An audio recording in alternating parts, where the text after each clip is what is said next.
నిర్మాతల షరతులకి federation అంగీకరించాలా, federation షరతులకి నిర్మాతలు అంగీకరించాలంటే ప్రభుత్వం తరపున ప్రతినిధిగా ఉన్న దిల్ రాజు మాత్రం నిర్మాతల షరతులకే ఫెడరేషన్ అంగీకరించాలంటున్నారు. సినీ కార్మికుల వేతన సమస్యకు పరిష్కారం తెచ్చేందుకు బుధవారం నిర్మాతల మండలి సభ్యులు, ఫిల్మ్ ఫెడరేషన్ నాయకులు మరోసారి ఫిల్మ్ ఛాంబర్లో సమావేశమయ్యారు.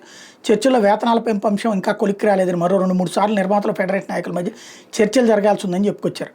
వేతనాలు పెంచాలంటే ఫెడరేషన్ నాయకులు నిర్మాతలు కోరుతున్న కొన్ని షరతులకు అంగీకరించాలి. ఇదే విషయాన్ని ఛాంబర్ దృష్టికి తీసుకొచ్చాం. వాటి మీద చర్చించి తుది నిర్ణయం తీసుకుంటే నిర్మాతలు వేతనాలు పెంచడానికి సిద్ధంగా ఉన్నారు.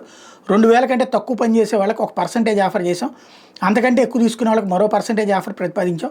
ఫెడరేషన్లోని అన్ని యూనియన్లతో మాట్లాడుకుని వస్తే దీన్ని పరిష్కరిస్తాం. ప్రస్తుతం సానుకూల ధోరణితో చర్చలు సాగిస్తున్నామని చెప్పారు. నిర్మాతలు వాళ్ళ షరతులు చెప్పారు. మరో 2-3 రోజుల పాటు చర్చలు సాగుతాయంటూ నిర్మాత సి కళ్యాణ్ కూడా చెప్పుకొచ్చారు. ఈరోజు జరిగిన చర్చలు సరిగ్గా సాగలేదు. నిర్మాతలు కాలయాపన ధోరణి ప్రదర్శిస్తున్నారు. మేము ఇరువైపులా న్యాయం జరగడానికి అన్ని విధాలా సహకరిస్తున్నా, నిర్మాతలు దాటవేత ధోరణితో వ్యవహరిస్తున్నారంటూ ఫెడరేషన్ అధ్యక్షుడు వల్లభనేని అనిల్ అసంతృప్తి వ్యక్తం చేశారు. గతంలో మేము చెప్పిన షరతుల మీద సమావేశంలో మాట్లాడాం. మేము చెప్పిన షరతులను అంగీకరిస్తే ఎలా న్యాయం చేస్తారో చెప్పాలని కోరాం. ఏ రోజుకు ఆ రోజు వేతనాల చెల్లింపు గురించి చర్చించలేదంటూ ఫెడరేషన్ కార్యదర్శి అమ్మిరాజు చెప్పుకొచ్చారు.